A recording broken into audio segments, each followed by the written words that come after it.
drifted alarmingly in the betting was, Felsted in the morning continued to drift. It was late on the exchanges to lose. It was something you'd see in a Dick Francis novel, Charles Buttons. The ground is soft. It's heavy. It's soft on times. It's heavy. Okay. And a very warm welcome, warm being the understatement, to the Barsters Inquiry Sunday Sermon. And joining me are my usual two cohorts discussing the week's events and racing politics, together with a review of this Saturday's racing, which included the Irish Oaks, the Super Sprint, and a Group 3 sprint as well at Newbury, which I want to look back on, as well as the Anglesey Stakes as well at the Curragh. Joining me then is John Lang and Chris. Good evening, chaps. Good evening. Evening. Okay, we'll get straight on with it. Plenty to talk about on this show, and but we're going to go straight away to reviewing what's taking place this week. John, I don't know if you saw it, but on Thursday was a very interesting race that the Frogs put on, and the Grand Prix de Paris 1.5 mile race. I don't know if you saw it. Did you see it? I took very serious note of it, actually, because there was a phone line with one of my old muckers, Sir Bob Parker. Yes, indeed, yes. An Esther. Yeah. And what was interesting going into the race, no one seemed to know how to price the race up. I think we had about 4 different favourites from the night before right up until the off. There was literally swapping favourites. I think at one point Eldaroff was favourite, ended up favourite. Then Lastronome, the Sumion ridden horse, that went into favourite in the morning. Pisbadil was the original favourite, I think.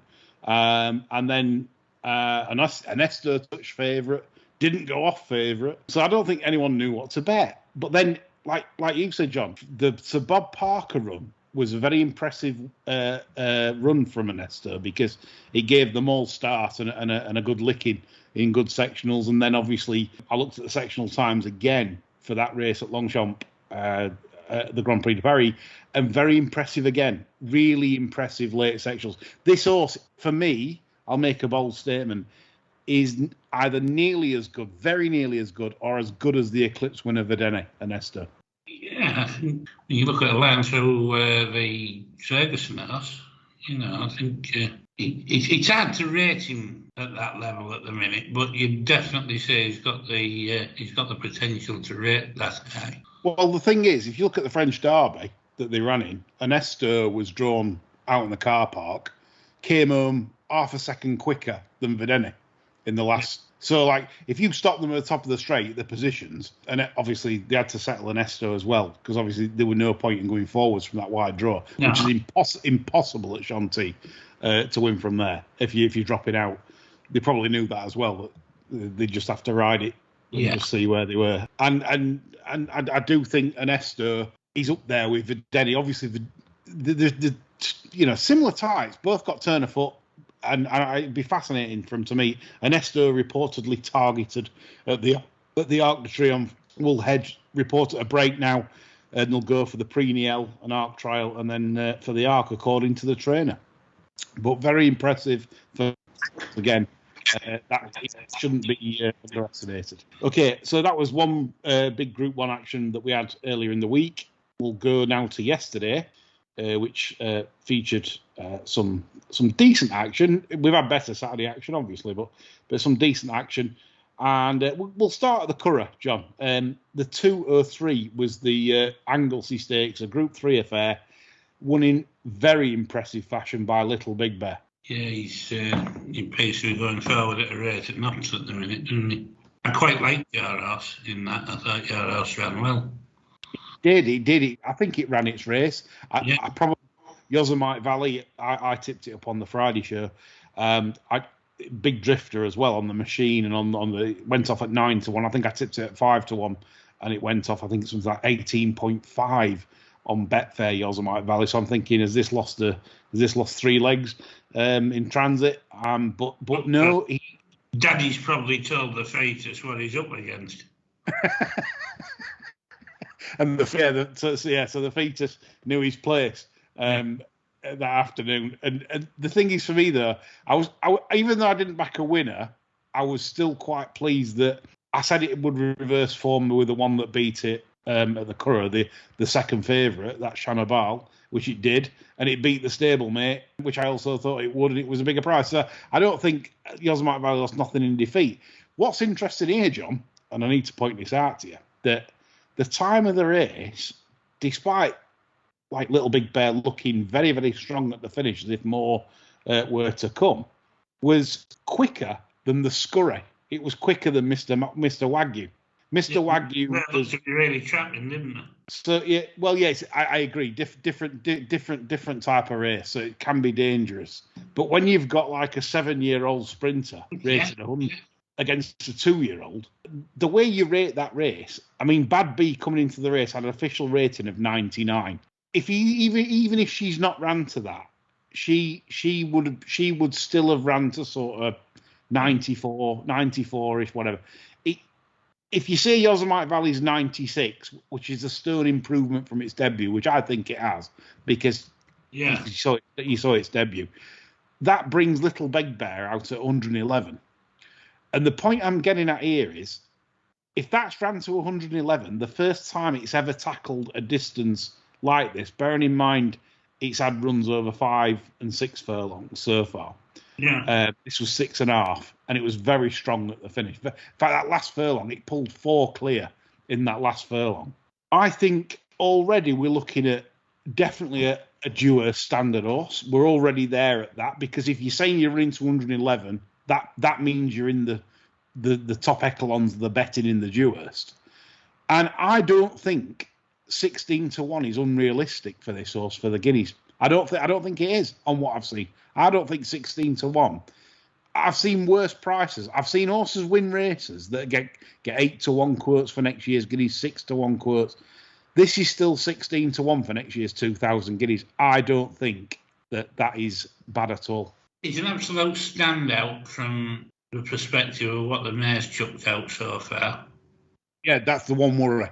The pedigree. The mare's chucked nothing out. Yeah. That said, they've all been running pretty much over longer distances than this fella's been campaigned at the start. You know, the best efforts from like there's a half brother gelding rated 98 racing post rating for Charlie Applebury, been running over 10.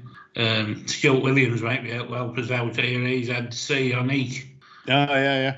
There was a relative being campaigned at around 7 racing post rating 73.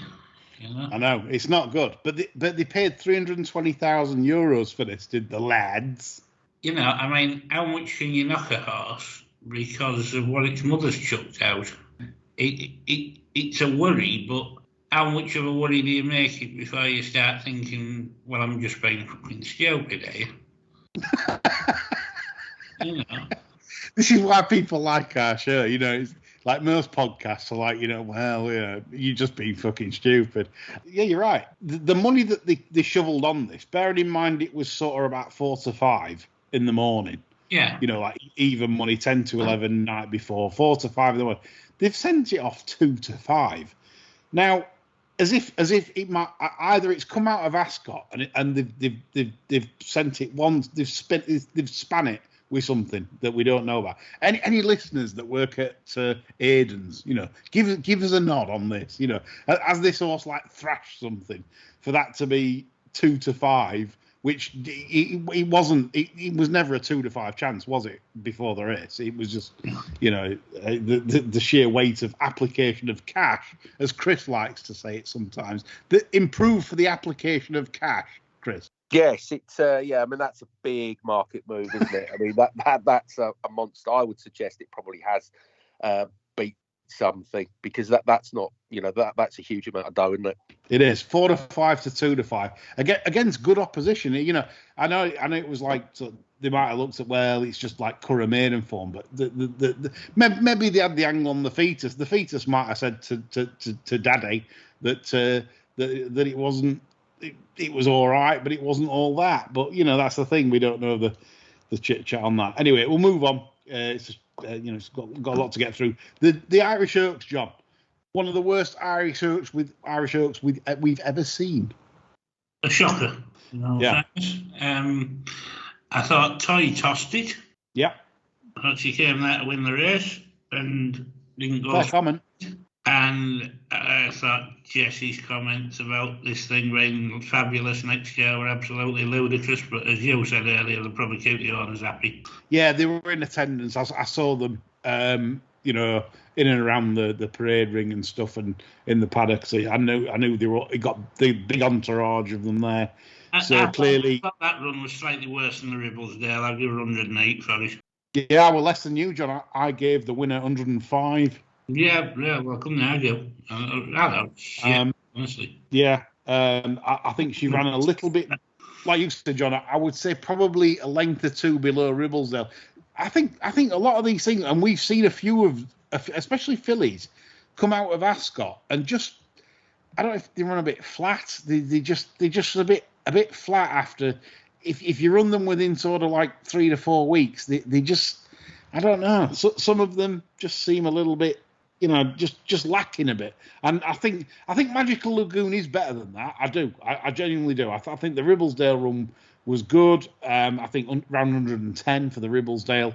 I mean, but it's not. Again, we're not talking classic winning form. We're talking sort of Group 2. She's not winning a Group 1 against anything decent anytime soon, is she? No, Jessie talks about the Yorkshire Oaks, but that I probably get lapped in that. Depends what's in it, of course. Okay, we'll go over to Newbury. We had some strange sort of action. Grosser Jack, I never expected to make the running in the Steventon. Well backed for the shirt was the Grosser. But he got the job done very easily. We move on to the Hackwood, and there was a lot of criticism for Holly Doyle in the race on Rohan, John. Well, I've had this theory about Holly Doyle for a while. I mentioned to you after the race, I do think she's still got a ways to go before you start bracketing her as somebody that must have a ride in a top race every time a top race comes round. She's all right. I've no problem with her. But I do feel that if there's a horse that needs settling and there's not a guaranteed pace on or needs a bit of finesse, I think she's somewhere short of being there yet. That's a but it's fair comment. I mean, I want to see. So before I make a cast iron comment, I said to you privately, I said I want to see the sort of timings throughout the race to see if she made her ground too quickly, too soon, and then the horse just like absolutely flattened out and was dead. Looked dead in the last sort of 50 yards. In fact, if they'd got another 50 yards, it'd have been about 10th. So I don't know if that were physical, what it was, but basically again it could again be after Ascot. A little bit flat off back of that. I don't know, but he's run £10 below form there, hasn't he? Well, that's. I mean, you could see like a furlong out. You thought, well, if this continued its momentum, it was going to win. Hence, it went 5s on in running, which is probably rightfully so. But yeah, this was pretty stiff company, and I was terribly wrong on Minzal. I didn't think that horse had done much physically. And yet again, trainer Owen Burrows has proved he can train, John. He's won a Magnet Cup and a Hackwood. How many Magnet Cups and Hackwoods have we won, John? Exactly. Deb's on Twitter will be having an absolute fanny fit. Well, this is it. I mean, old Jimbo, Jimbo had a good day, didn't he, Saturday? He had a double with Rishun for Ian Williams, so it was all good there. Yep, so that was about the sum of Saturday's action, except I want to come on to one talking point for the day. Going to bring Chris in as well here, because I don't think this is very fair on Billy Bunter's. Chester Racecourse, the evil of Chester. Big prices to get in, etc. And they shoved it right up punters on Saturday. And if this had been the principal meeting on any day, this would have got more coverage. It didn't. There was only me talking about it. right? Everything that won at Chester was basically pretty wide into the straight. You know, nothing won up the rail. Nothing. Zero. No. Nada. Now, that's obviously a product, again, of watering. The times weren't quick. The times were well short of standard. Unless I'm missing something, and I want you to point me out if I am. Why was everything winning wide, Chris? Well, as you say, I think you bang on. But how does that... I mean, this is the thing, right? So as punters, what do? I'll talk about an average punter, right? So what he does, gets his racing post in the morning, takes dog for a walk, gets back, you know, opens Chester up, thinks, right, play spot time or lucky 15 time. Yeah. And he's looking for all, maybe pace on the inside, maybe, you know, and he's ringing them off. And it comes to the end of the day, and he's probably got about 2 place from about 6, and lucky 15's naught from 4. I mean, this is something where they've thrown us a googly here and nobody said anything because it wasn't the principal meeting. It was sort of. I mean, for example, our good friend's horse John, Lookout Louis, that the owner even said himself couldn't give it a chance. Stall 10, he was there for a day out. You know, whatever. If it ran well, it ran well. Again, stall 10, no problem. Stall 11 was third. And this is the thing. This is where Clark's, and we've said it all season on the show, they've repeatedly bowled googlies to the punters where you're expecting good to firm. You don't get good to firm. You get good. And I mean, Newbury, again, another Clark that just loves putting plenty on, and we'll get to Newbury again to get it scathing tonight. I've got some interesting facts on Newbury, John, Chris, and we'll get to that later. But Newbury times on Saturday, it's Grocer Jack was fast, which was an anomaly really. It's had the shirt juice, but in general, you know, Newbury again, they're shoving too much on, and this is what's annoying. I genuinely feel that we'd have better racing if they just applied the water a bit more liberally. Do we agree? Right, yeah, I mean... absolutely, yeah. Yeah, definitely putting so much on, no question. But there seems to be certain Clarks. I mean, like I said, we commented on Andrew Cooper. Andrew Cooper, right, gave us a response and, you know, real fair play to him. And I thought he produced fantastic ground for the Sandown meeting. They had a racing line. They didn't have to come 8 wide to get the best ground and stuff like that. It was a great meeting to behold. And why couldn't Andrew Cooper have done that? Do you think they get into their own world, so to speak? Do you think they're not challenged enough by the racing media when they're interviewed on track? Do you think there could be more said? Yeah, totally. I mean, the racing media, which we've discussed ad nauseum, you know, they're a lot, with a few notable exceptions, they're glorified PR merchants, aren't they? They're there to maintain the status quo. But what they don't realise is this sort of thing is going to put people off betting on horses. I mean, Chester was a disgrace. I mean, it's a piss hole of a track anyway. I hate it. They should build fucking council houses on it, I think. But I think everything on the inside was dead on Saturday, and nobody said anything. I'm just still laughing at that. They should build council houses on it. Absolute place. It's a fucking shit. You wouldn't barely run greyhounds around that place. But you're right. The punter looks at the card and thinks, well, you know, wide draws, put a line through them, look for stuff on the inside. Everything was dead on the inside. They were going up and down. And, you know, no one says anything. They're watering for who are they watering for? Not for the punters. They don't give a shit. The people that are going through the door as a result of the marketing campaigns, they don't know what they're looking at. So they don't give a fuck, do they? The people actually physically on the track. But the people that finance the sport, the off-course punters, they do. And, you know, how could you have any confidence in betting there at the next meeting? Because you don't know what they're going to do with the ground. Madness. Well, this leads us nicely into something I read this week, and I think John's read it. It was Gay Waterhouse, and she you know, spoke her mind a little bit in a Racing Post article, and I've picked one particular quote out that I think it's dear to our heart as well. So this is basically about betting. Gay Waterhouse thinks that betting is racing's beating heart. I'll quote her. She says, the race day experience in Australia has become a bit bland, she says.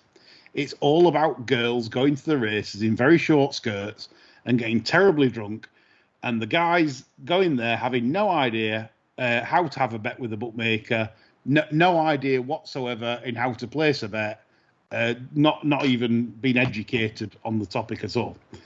And she goes on to say, really, the whole reason for racing is it's a gambling industry and it needs to be promoted that way. That's what sells the sport, a gambling industry. And she goes on to say as well, quite damning, we live in a work environment where everything has to be perfect, but that's not real life. I think that us three to a T, really. Yeah, 100%. I mean, in the current climate, you can understand it. Tracks and the regulator are terrified of promoting the sport as a medium for gambling. It's everything but.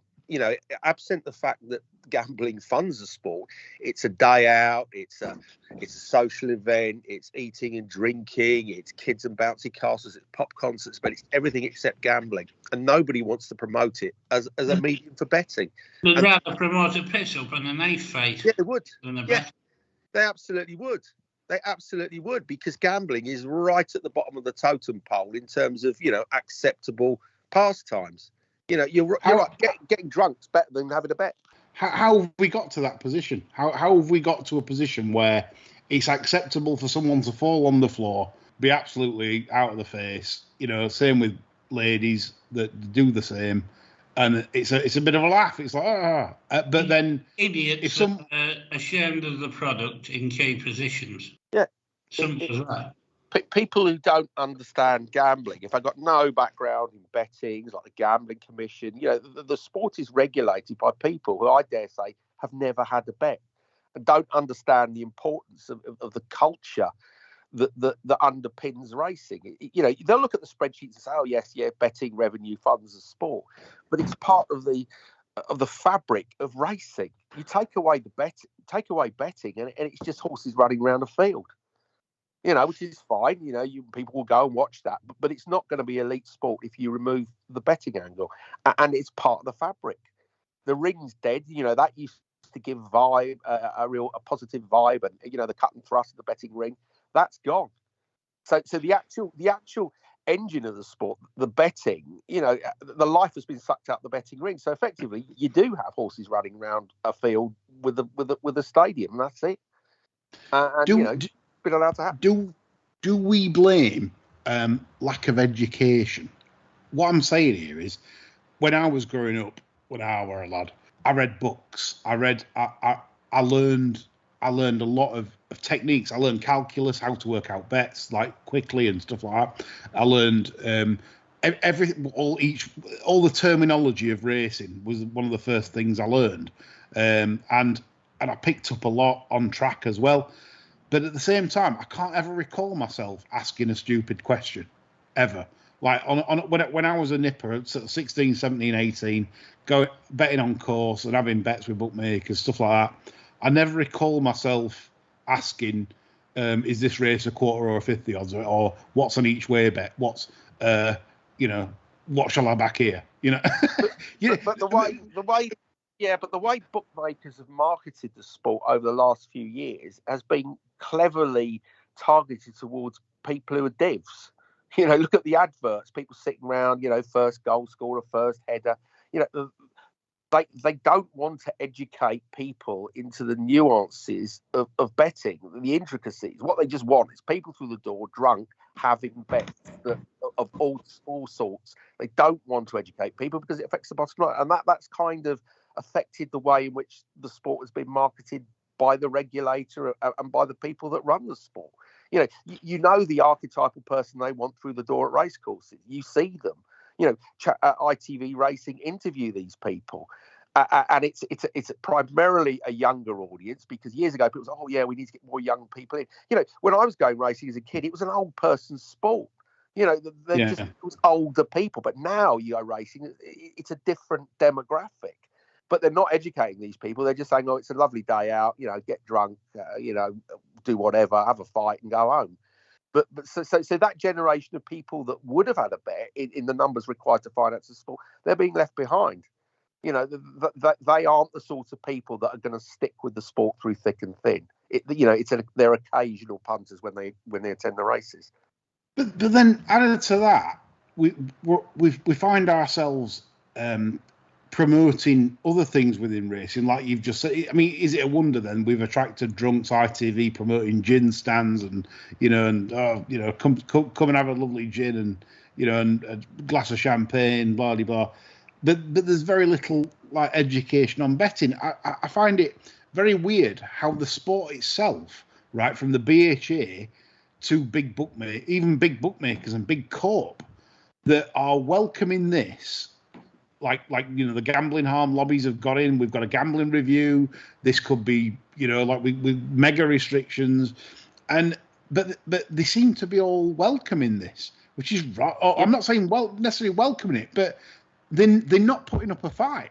They're not saying betting is whoa. Betting is socially unacceptable now. Years ago, it was, people had a bet, and some people have arched their eyebrows and said, oh, yeah, you never see a poor bookie. But fundamentally, it was an acceptable way to spend your leisure pound. Now, betting is horrifically toxic because the lobbyists have been very successful in conflating betting on sport and horses, with crack addicts feeding fruit machines. All gambling is wrong, and everybody is terrified to suggest that it is possible to bet responsibly and enjoy the sport you're following and have a bet without being an addict. And nobody wants to grasp that nettle, and that's the sad thing. And I wouldn't say this lightly, but the people in key positions that should be keen for racing to promote the betting side are actually too stupid to understand the significance of betting to the sport. That's what I kid you not. I mean, your likes of Julie Harrington think we can get by with it in this crisis by selling fucking ice creams.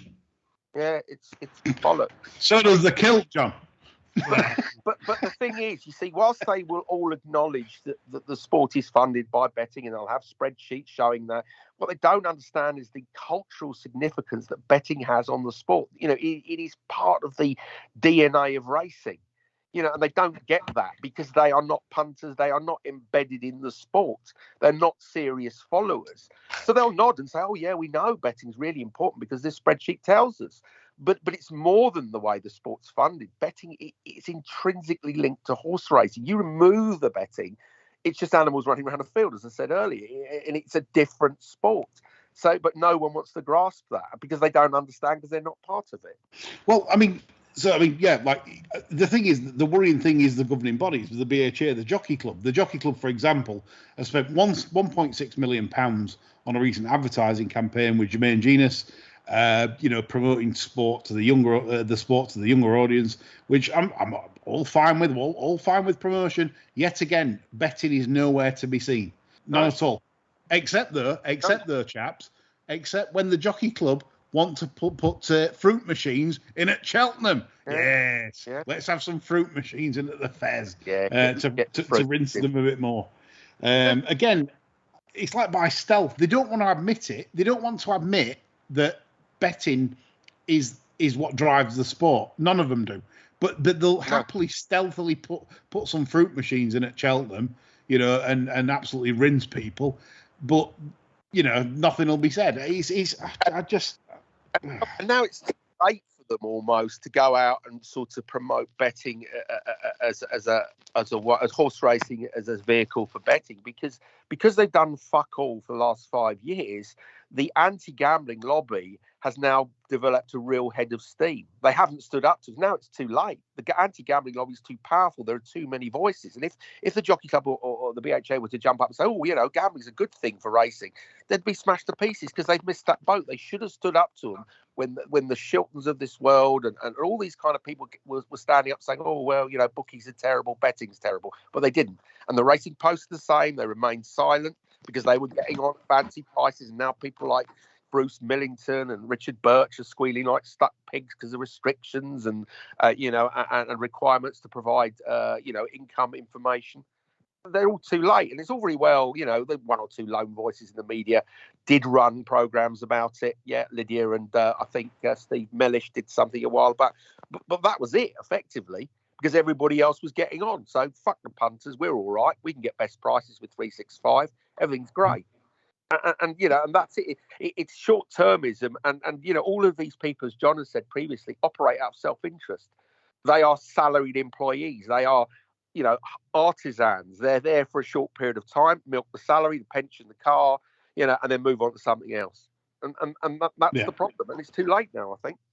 John spoke a lot of truth since the start of the show, really, since we started doing this, and it's why me and John like doing it, because the thing is, a lot of people aren't aware, really. Yeah, I think we've raised more awareness on this show as to what the real game is, or what the real aim of the game is, and John has been very vociferous on the state of the BHA, etc., for a long time. And the thing for me, until we get change, we can't progress as a sport. It's impossible. I mean, the next topic I'm going to bring up, again, very annoying, is Newbury. The trainers rightfully taking a boycott for the prize money in the last race at Newbury on Saturday and declaring no runners. Now, I admire this because I didn't admire it at the time. I wasn't that bothered at the time. I'll be honest. I'll be perfectly honest. I've got plenty of things going off in my own life, but at the time I wasn't that bothered. But I've read more into this. Listen to this, John and Chris. Right? So this is Newbury. They've become total bastards. They're literally like Ark. They're property developers. They sell it. Basically, they're not interested in racing at all. Craig David after the racing should have told anybody that. Why would you need Craig David after super sprint meeting? How can you not sell super sprint, Hackwood, Roha, group class. Well, they're not music fans either with Craig David, are they? Let's be honest. No. Both Selector got him off right. Yeah. What a load of shit. Yeah, he had a piss sack. Anyway, I read in some financial information. This is for John, because John will like this. So the Newbury paid their chairman Dominic Burke $208,000 in 2021. He was paid $127,000 in 2020. So he had an increase of salary for $80,000 for a year where we've been in a pandemic. No one that's certainly self-employed has earned fuck all, and the country's on its arse, right? So then I delved further into the account. So they also paid the shareholders $3 million, right? So, and if that's not enough, right, they received $4.38 million in media rights revenue, yet only put $1.51 million into the prize pot of the races. And we're raking it all off. It's right. It's rail track, isn't it? In a different guise, really. Yeah. And when we go on the telly and the blame trainers and say, "Oh, we don't like them doing this. It's a bit fucking nasty," that's no different to when trainers are like the RMT when they're going on strike and saying, "Well, we want a different deal because rail track are profiteering." It's exactly the same principle. Yeah, it literally is. I think racing is mirroring real life in many ways into how company structure works in the real world. And the trainers were right to do this. I feel sorry for the poor owners. I don't know what percentages other tracks pay out of their media rights tit, and that's another problem in the sport, John.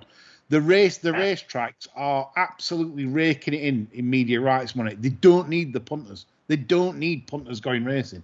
That's simple as. I mean, that says it all. Newbury received $4.38 million in 2021 in media rights contributions. Yet they only put, well, that's what I'm saying. But they're not putting it back into racing. No. They're not giving the owner a chance. This is what annoys me as a past owner. I know how hard it is to make ends meet, pay your bills, to keep horses in training.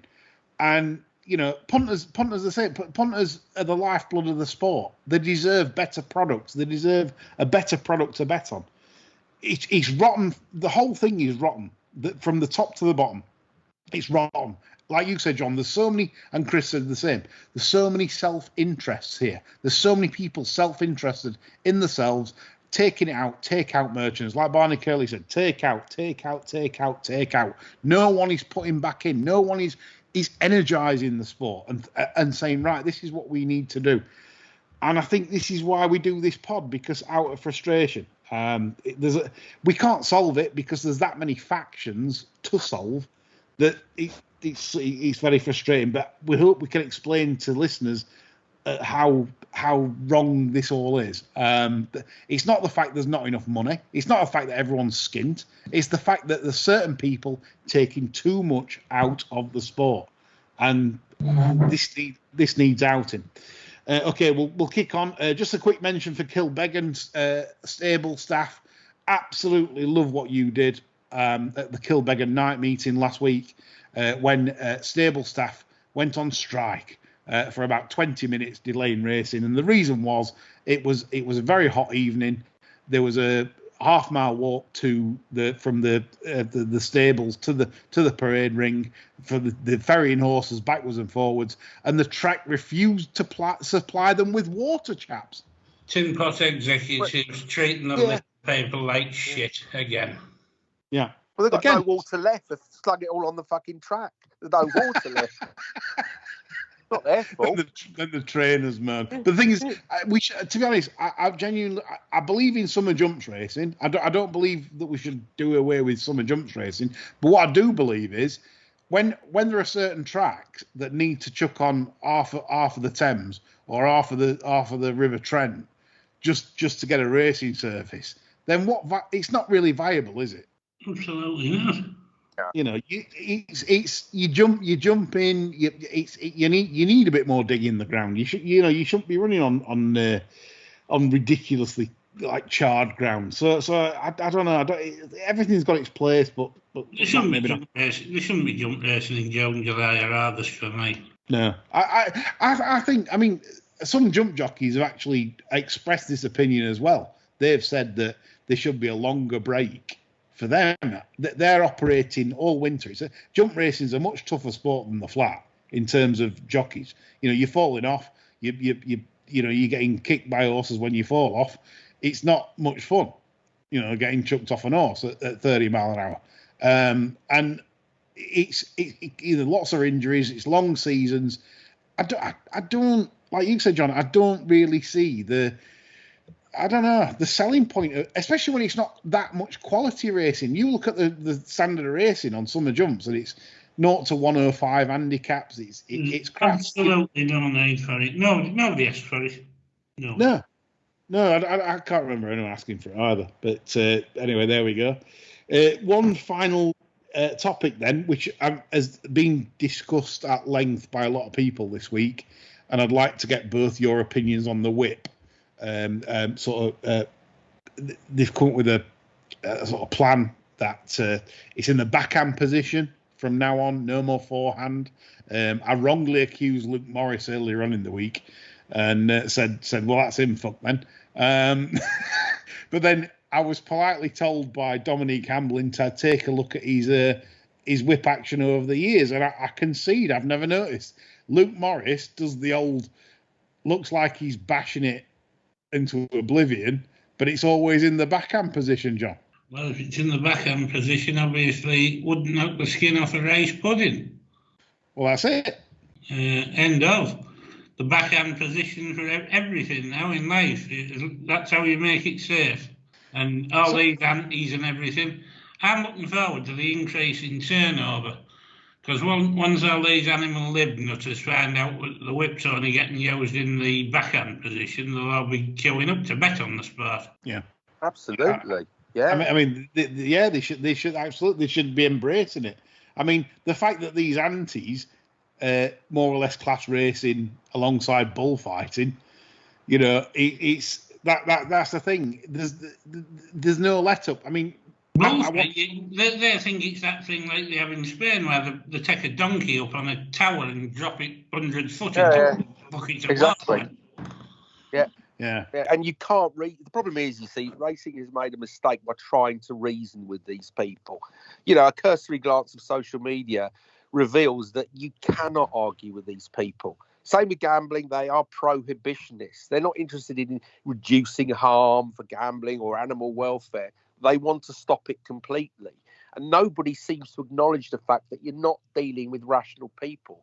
You know, they are bad faith actors. They don't care about reducing harm. They want to eliminate the sport totally. And racing has made the mistake of trying to engage with them. And slowly, you know, we're in a position now whereby we've got a stick wrapped in bubble wrap that can only be used in the backhand position. What next? You know, it's the thin end of the wedge. There'll be something else next year that they object to. The thing is, they're still doing it. And like Matt Chapman was correct for once on Racing Debate this morning when he actually said that once they start coming for it, that there'll be another review in 5 years and then another review in 5 years, and we'll end up being down to 2 smacks or 3 smacks, and that's it. You literally, once you start, like the biggest mistake Nick Davis has always maintained on Zilzal, who contributes to our podcast, he's always said once they started doing the numbers, number of smacks you're allowed, it was a slippery slope, because like you could say so many. Yeah, 10 smacks. Well, that's too many. 6, that's too many. Well, 4, that's too many. So you've had it. You've already lost the debate by even consenting to. Now, no one's saying ever, and we're not saying this. We don't advocate misuse of the whip. Far from it. It's it should be done in the right way. And Matt Chapman made a great point today. He said about if we got rid of the whip, or say just you're allowed to 2 smacks, you'd literally have herd animals running round a field that basically the whip, and I'll say the whip because they now call it the pro cush, but it doesn't hurt them. It's just a signal to them, oi, this is now time you have to pick up your feet. It's the sensation. But what people don't acknowledge, these are working animals. They are not family pets. No. You know, we try and sort of, soften everything, but these are working animals. They are bred to do a job, and that is to race. That's it. How did you get an horse and carriage to move back in the day? You know, the horses stood there. They might be stood there for 2 hours waiting for lady and lord, whatever, to leave a cocaine snorting party somewhere in Whitehall. You know, they get in the carriage. You know, what does the driver do? The horses don't know. They need a tap on the arse to get moving. You know, it's like, are we saying that that's cruel? That you give them a good tap on the arse to get them to, well, it's time to move, is it? You can't talk to them. You can't say, would you please quicken up for me, please? You know, it's just absolutely mental. You know, the fact is, these whips, it stops horses being herd animals. It is a concentration tool more than a hurty tool. It's like a child, say, at nursery.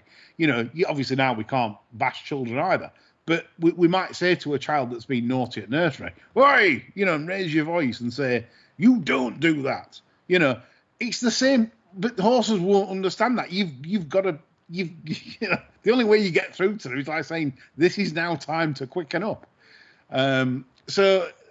Again, we're dealing with idiots, and like John says, what's the point in trying to placate them? But again, the BHA don't believe in their industry. They don't believe in the product. They have to have pop concerts on. The tracks don't. They have to do everything other than put on decent horse racing, pay decent prize money to owners that I've highlighted there by Newbury. I'm sure they could stretch on what salaries they're paying out and dividends to their shareholders. Newbury Racecourse should be paying more out to horses that run there at the track. Given the status of the track, it is a Group 1 track. It's disgraceful. And they're going down a dark route. They're going down an arc route for Newbury, and I don't like it, and they need calling out for it. Okay, just further thing on the whip then, chaps. One of the rules is that obviously after 4 more strikes than the permitted allowance, you are disqualified from the race, which could affect betting purposes. Thoughts on that? Look forward to it happening in the Grand National. Yeah, Well, definitely. I mean, this is it. I mean, imagine that. Imagine the scenario. You know, a nation has cheered on a horse, and what do the BHA would actually bottle that decision. They would. If that happened, they'd bottle it. They just daren't do it. It'd just be a massive no. I believe that. I believe they'll fiddle it. They'll just say no. One of the cracks wasn't actually a serious crack. It was more of a just a flick of the whip. No. It wasn't. We don't count that one. I can actually see that. But I thought from my skullduggery brain, I thought from the other angle with the whip, right? Let's say you've got a 6-4 favourite, Chris, right? Yeah. Everyone's on it. Everyone's on it. The owners don't like the price, right? Yeah. So it's like, right, try and get this like 4 behind with 2 to go, right? Whack the hell out of it. The hell out of it, right? They're all laying the 101 on Betfair. Yeah, they've took 60,000 out of it. 101, he's gone away to win 2 lengths. The lad's hit it 5 times more than he should. Yeah, right. They're all they've won 60, 70,000. Yeah. What's to stop that? No, nothing. Absolutely nothing at all. Zero. No. It's insane. It's mad. The whole thing is absolutely mad. But what do you expect? You have lunatics in charge of the asylum, don't you? I genuinely feel like life is really, really bad at the moment in terms of in everything that's going off. I'm trying to work out decision makers. I mean, chaps. I mean, it's more fun being old, isn't it? I mean, we've had the best of it. I mean, you look at kids these days. What are they being taught at school? They've got. I fear for their futures. It's just everything that's happening is just.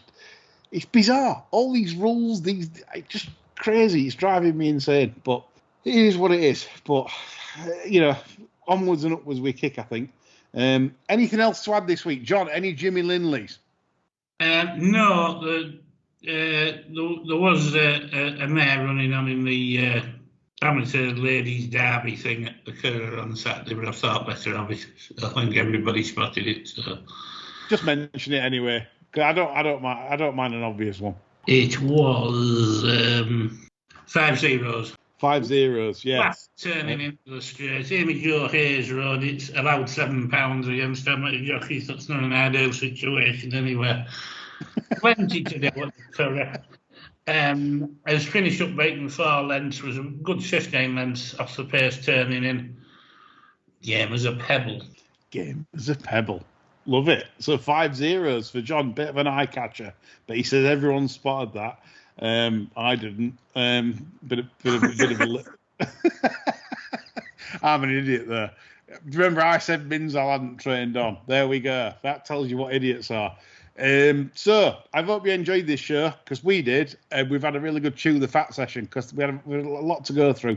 We're back on Friday with the preview for the King George. It's me, Leng, Davis, and Franks on Friday, and then we've got the Goodwood preview show, the sermon on Sunday, Goodwood preview show on the Monday with me, Leng, Richmond, and Franks. That's on the Monday. So don't forget to listen to all 3 shows. I'm sure you'll be enlightened. That's all. That's signing out now before you all burst with combustion from the heat over the next few days.